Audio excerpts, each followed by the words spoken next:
Dwayne Haskins. D. I mean, we right here. 595 is literally 0.9 miles away from where we're sitting today, you know? And where he actually was hit, it's 1.7 miles, okay? How you guys feel about it?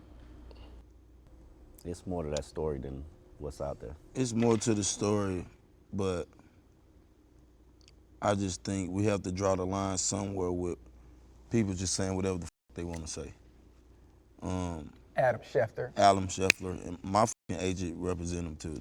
That's another thing, Peter. But I just think at some point we got to say, all right, bro, y'all now we got a voice.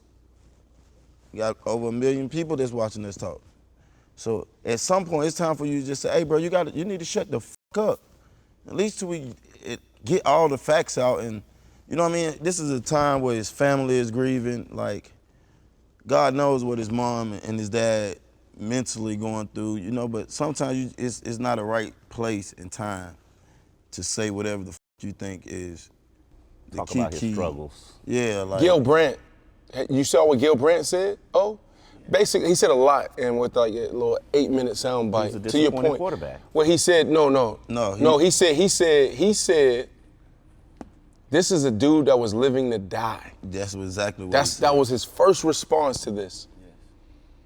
That's what he said, bro. And it's a very small example on how they view many of us anyway.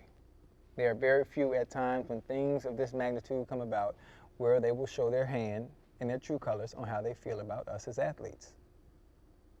Times like this, Adam Schefter, a little human decency when someone just lost their life. It hadn't even been an hour, 2 hours, and we're mentioning his struggles, not the fact that he just lost his goddamn life on 595.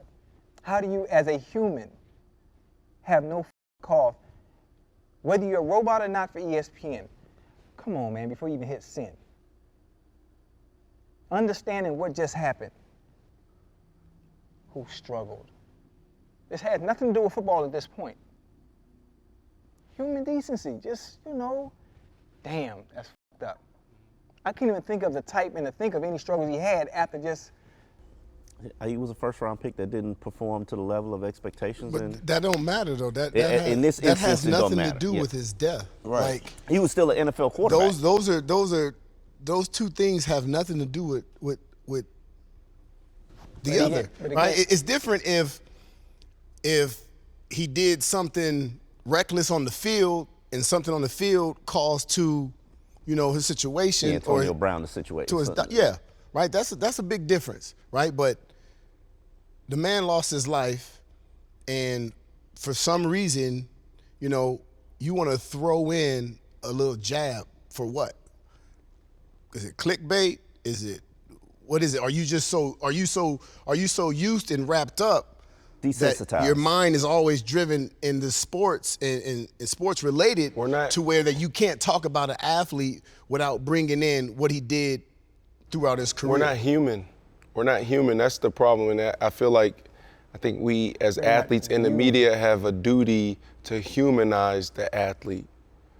You know what I mean? Like, so the next one, like, I don't know who said it earlier in the show, was like, you know, it's gonna be the next one, right? I do want to say this, right? You know, I'm driving my kids to school. I go on 595 every morning, okay? When it's my turn to take the kids. When I get the opportunity to take my kids, I like to get the opportunity to take my kids to schools 2 to 3 times a week here and there. And, you know, they're 7, they're twins, and we're having these conversations.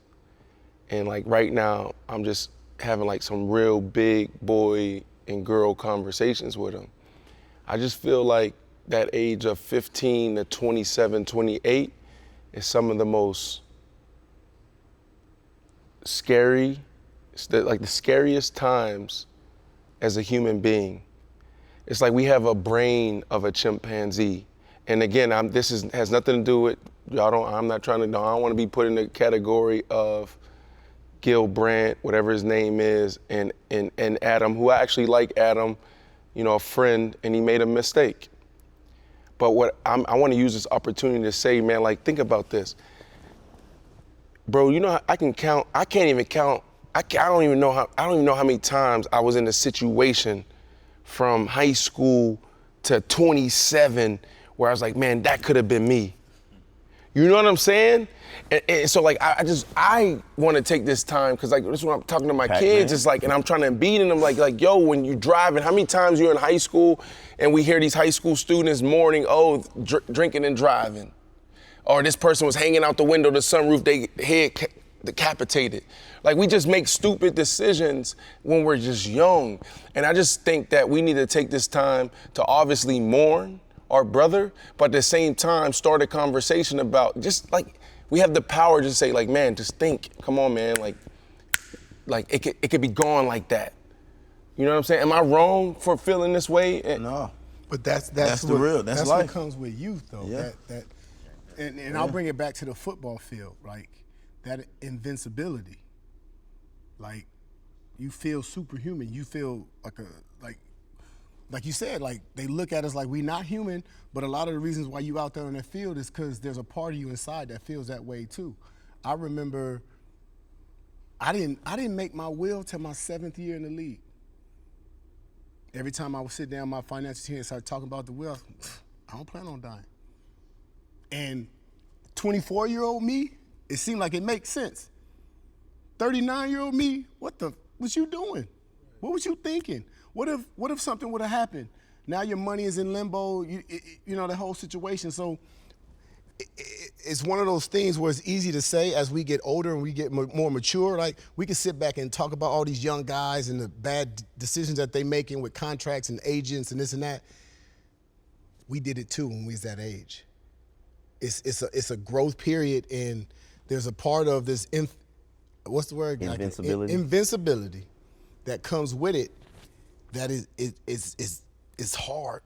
Like, you can have as many conversations as you want as possible, and there's always gonna be that one cat or those few cats that's like, that ain't me. He talking about these other dudes. That ain't me. And it's a part of being an athlete, but it's also a part of being young and youthful, right? A lot of us just kind of have that mentality. I know I done seen a lot of like nights like that. Like, goddamn. Me too. Like, still here? Right. You know what I mean? And I was opposite of you. I did my will when I was 20 years old because they said I was going to be dead in jail. Hey, man. I proved them wrong. Hey, let me go get that. Let me get that 50 million. Let me get that 50 million insurance policy. But yeah, when you go back and think about stuff like that, it's a lot of dumb shit we all done. And, you know, whether it's playing with fire or you know, riding four-wheelers or just being stupid at the wrong time. And you go back and look at that and, you know, you have nightmares about that too, you know. It's crazy you said four-wheelers. In the pandemic, I took a trip to my teammate's house, rich kid, played with him in Seattle. I took my nephews with me. He was on the field with us earlier. And high school, pull up to the crib, and there's four-wheelers everywhere. And I was like, yo, I sat down with him. I was like, yo, like, look, y'all gotta be smart. This is how y'all gotta operate them. I'm gonna let y'all ride them, put y'all helmets on, but this is what we gotta do. I don't want no dumb shit. Like, we gotta do this. You know, we like 3 days into the trip, all of a sudden, Days, Chef Nancy's daughter, and they're the other twin. So I got the older nephew, and the younger one is a twin. So they come running in, Brandon. I'm like, what? They're like, oh, they crying. And it's like, I don't know. I'm like, what? I'm snapping. I don't got no control, nothing. Bro, it's like a mile around. I'm running my ass up there to the field. This dude laid down on the thing, bro. They was like, they just ran into each other. They was going like 40 miles per hour, ran into another, Bro, he laying there, bro. Blood was like out his mouth. And thankfully, like, I mean, it took him like 20 minutes to wake up. You know what I'm saying? I just say that because it's just important for people who are watching that age group, right? Because like you said, we gotta think. We gotta slow down because it could just be one moment, man. You know, we all had a moment like that. You really can't put no age cap or age limit on that either. Because sometimes some grown folk make them same decisions. Yeah. you know, at the same time. But life is unpredictable. Life is very unpredictable. So for those that are watching, it'd be smart to make amends with those you don't talk to that are immediate family. We always arguing, always fighting, not knowing when it's gonna be your last time, you know, being able to say, I love you to a loved one. I can use my mom as an example because our last encounter was her cursing my ass out, you know, and not having an opportunity to say I love you or to say goodbye. But with her, it makes much more sense if you know my mom and I or know her in general. It makes sense for her to leave this earth cursing me out because any other way it wouldn't have made no sense, you know? But for others that didn't have that kind of relationship between, like her and I did, man, make amends with your loved ones, man, because life is short and you never know. You never know. Can I challenge you real quick? I love you. All right. Is that normal? What? Like how you like the rationale behind what you just said? Yeah. 'Cause everybody ain't peaches and goddamn cream, and sometimes that's okay. That's normal. Didn't work for us, but the Right. way we did it, that was on point. Right. Right. To where there's a certain sense of peace that she left that way because that's how we always were, and it just makes sense because she was that hurricane. You at peace? Oh yeah. Oh yeah. I mean, Don't like not being able to say goodbye. right. But again, it fits who she was to leave that way. Cussing her ass out.